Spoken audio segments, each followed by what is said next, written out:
Where to set or change Acorns debit card PIN. Hi everyone, I'm here to assist you today. Without any delay, let's jump right in. To set or change debit card PIN, what you can do is log into your account from your Acorns app or acorns.com, which is the web browser. Scroll down and tap on checking.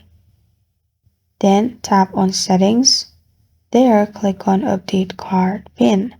After you've clicked on update card PIN, add your new PIN and then confirm it. After you do that, your new PIN will be added.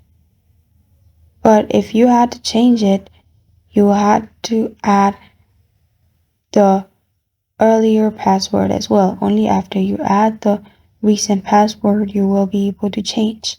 This is where to set or change Acorns debit card PIN.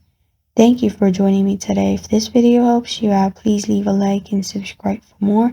Got a question or want to suggest a topic? Comment below. Thank you for watching.